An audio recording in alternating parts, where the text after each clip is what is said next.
Today is a bad experience. What's up, T&V fam? Wait, I said T&V. With another mother. What's wrong with us today? With another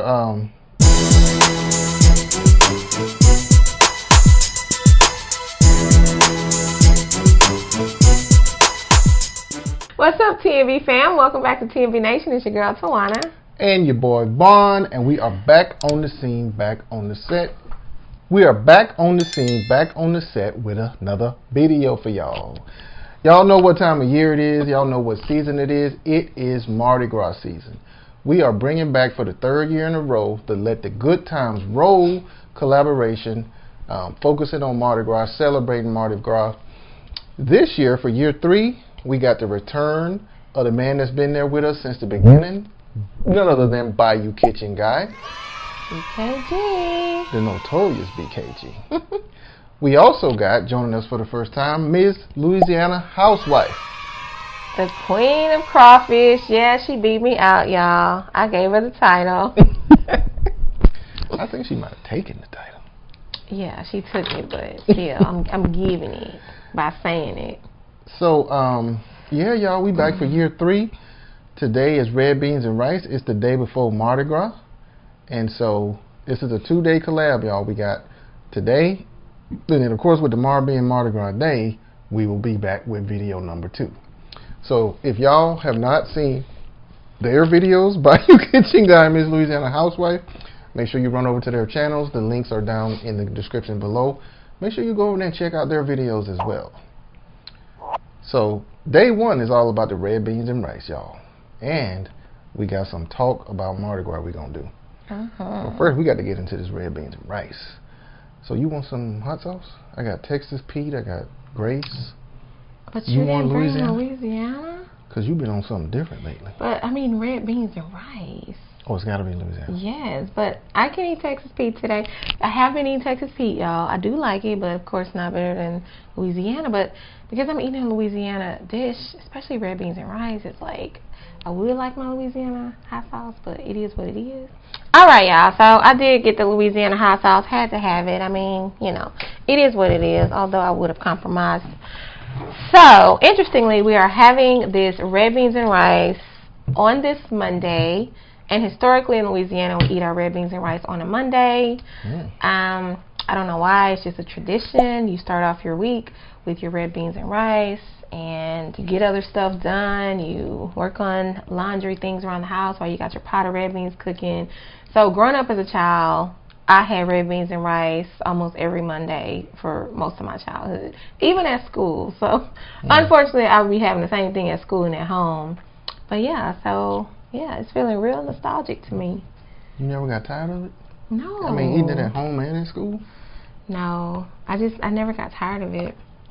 Because, you know, at school, you always have something else. So it would be like red beans and rice and, I don't know, some fruits or whatever. They always, a vegetable. They always have something else. Wait, now, let me ask you this.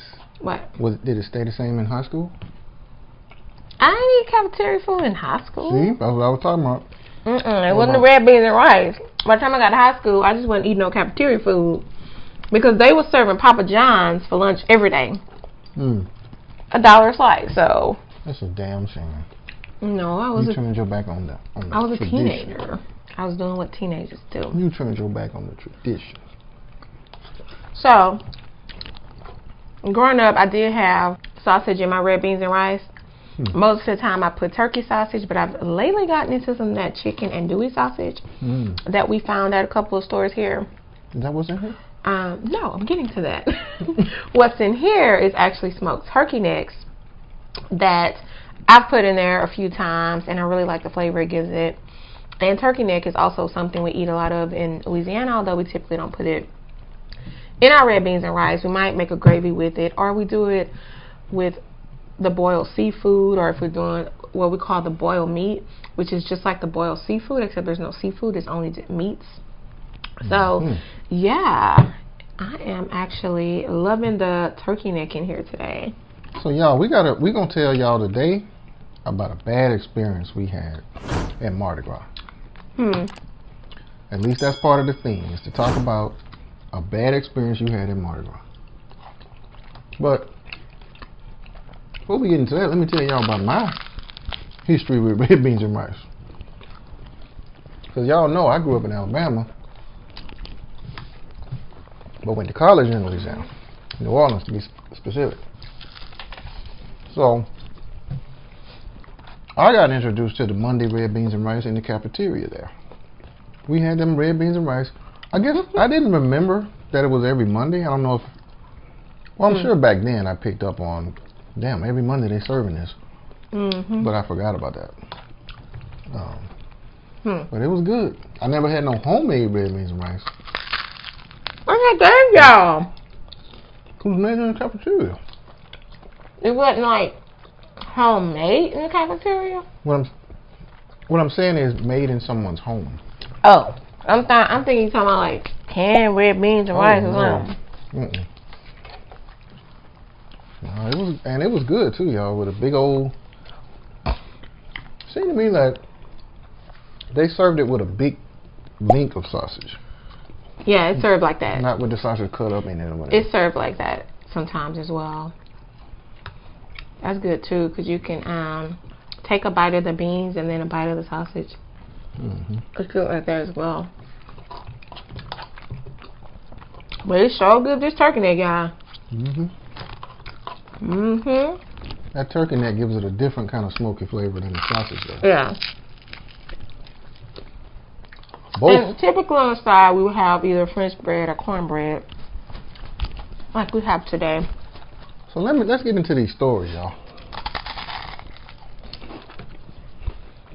So I'm gonna tell you this. I had two different types, maybe even three different types of Mardi Gras experience. All of them were in New Orleans though, or a suburb of New Orleans.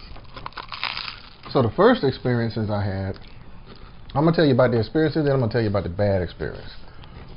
The first type of experience I had was the wild French Quarter, you know, standing on Canal Street, waiting for the parade to come through.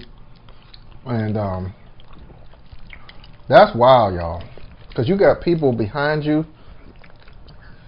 By the time the parade gets down there to that part of the city where it's on Canal Street, ain't nobody else getting up in there. It is crowded, it is packed, you are shoulder to shoulder. You turn around, somebody chewing on your shoulder because it's just that packed, y'all. So ain't nobody coming down there late to no parade. Yeah. Ain't no getting in, and it's really hard to get out. So people are drunk, people are fighting, you know, people are doing the usual, you know, throw me the beads or whatever. Then you turn around and go into the French Quarter, and you got the women with their, you know, pulling their shirts up, throw me some beads and all this kind of stuff. Throw me something, mister. Guys down on the street hollering up, show your tits, show your tits. I'm going to be honest, y'all. It was only a certain demographic that was on both ends of those, at least when I was there. Exactly. We don't be doing all that. That wasn't us doing that. Not for no beads, for sure. But I was a college freshman, so of course I'm looking. But our girls weren't doing that, and we wasn't hollering up there. But anyway, that's one. Farther up Canal Street into what's called, Midtown, or farther up, what's the name of that street? Whatever the street is going towards the Tulane and Loyola and all that, going uptown. So if you were on way down there, either way, it was a totally different experience, y'all. Still packed, but a little more spread out. You had a little bit more elbow room. You could get in and out. You could show up late and park on one of the side streets or whatever and walk up there and probably make your way to the front if you wanted to. But it was a little less wild. And then there's the suburb. There you see more families. You know, people done built whole structures, y'all. They done built. I saw people with a ladder, with a wooden thing that they had basically built at the top of the ladder so that their toddler could sit up there and see the thing. Either you sit them on your shoulder or you build something like that. So those parades were a lot calmer, a lot, they were family oriented. What was your bad experience? I was about to say, guess which one of those settings my bad experience was in?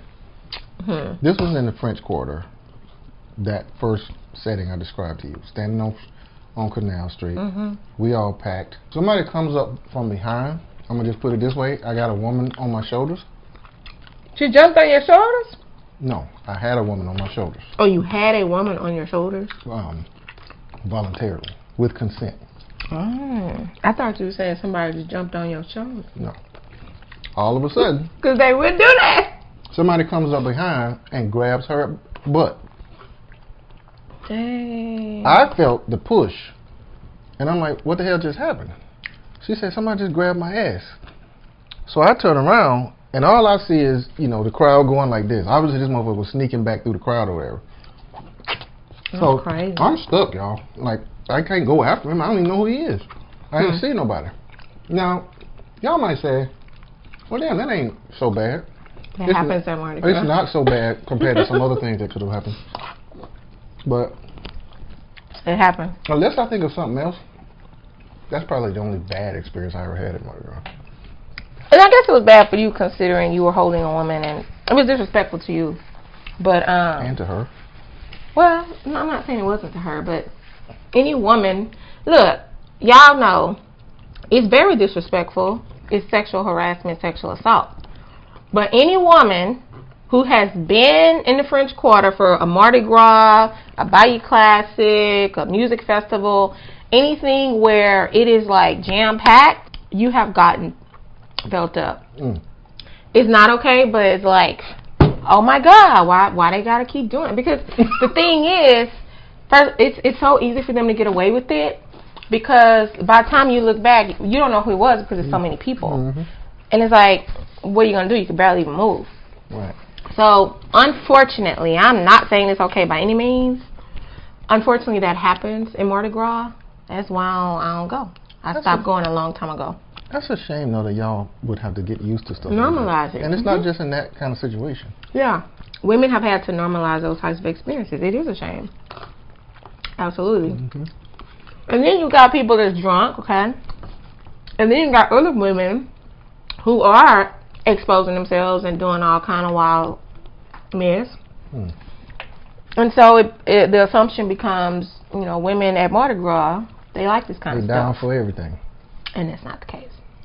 I'm having a hard time thinking of a bad experience I've had. Because like I said, I stopped going to Mardi Gras New Orleans a long time ago, probably as a teenager. And then I started going to Mardi Gras in other small towns in Louisiana because they didn't have all that. And they were still fun. That's why I said even if you go to an area that's supposed to be like a family parade, it's Louisiana folks. They're going to party. They still wild. They still getting drunk. They still acting a fool. It's just a lot less crowded and it's just a lot less crazy going on. I just have lots of positive experiences at Mardi Gras. I just love that time of the year. It's so festive in Louisiana. And I ain't got nothing bad to say, y'all.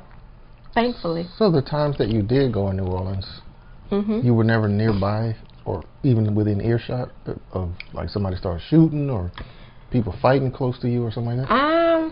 I don't remember anything like that at Mardi Gras. I mean, here's the thing, though. If I had become that person who was always trying to go to Mardi Gras, I'm sure I would have experienced something worse. Yeah. But, being a college student there and then you eventually settle down, I started living there, not just being a student, but actually being a resident of the city. Like, you get to the place where it's like, I ain't going down there. Like, I ain't going to a parade at all. Yeah. I'm going to go down here and get some king cake. They bring in king cake to work. We're going to do that thing. The sensible way of celebrating Mardi Gras. Because that's the thing about Louisiana. Because the whole state is celebrating Mardi Gras in some way. So you don't have to even actually go to a parade to get the experience to partake in the festivity of Mardi Gras, which is different from living in places outside Louisiana because all you get is the Mardi Gras parades. But in Louisiana, Mardi Gras is not just a parade. Right. It's a season where there's lots of parties going on and, of course, the food and drinks. And it's not just the parade. We have the parades, and we have, of course, most of the parades on Fat Tuesday. But it's a whole season, and it's a lot of fun. And so it's not just those wild, crazy, drunken streets that you see when you think of Mardi Gras New Orleans. I just thought of something, y'all, that it just hadn't ever occurred to me. The Super Bowl happens during Mardi Gras season. Imagine what New Orleans must have been like the year that they hosted the Super Bowl. Oh, yeah. I'm sure it was crazy. That had to be insane. But I'm sure all of the focus in the city was on the Super Bowl. So they probably, like, minimized their Mardi Gras festivities at that time. That weekend, I guess. That weekend, yeah. Well, that's the end of this one, y'all. So happy Mardi Gras. Y'all let us know, any of you who have ever been to Mardi Gras, no matter where, whether it's in New Orleans or somewhere else in Louisiana, Mobile, Galveston, San Antonio. You know what I mean? I've only ever been in New Orleans and a suburb of New Orleans, Metairie. Never been anywhere outside of Louisiana. I've been all over Louisiana. Mostly South Louisiana. Even though I've been in Texas most of my adult life, never been to Galveston or San Antonio. Not to the Mardi Gras. Well, we should do that next year. So anyway, y'all, hopefully y'all enjoyed that video. Again, go check out Miss Louisiana Housewife and Bayou Kitchen Guy if you haven't seen their videos already. Make sure you come back tomorrow, because we'll be doing day 2 of this Let the Good Times Roll collab. So y'all do all that crazy YouTube stuff, and we will see y'all on the next one. T&V Nation out. Bye.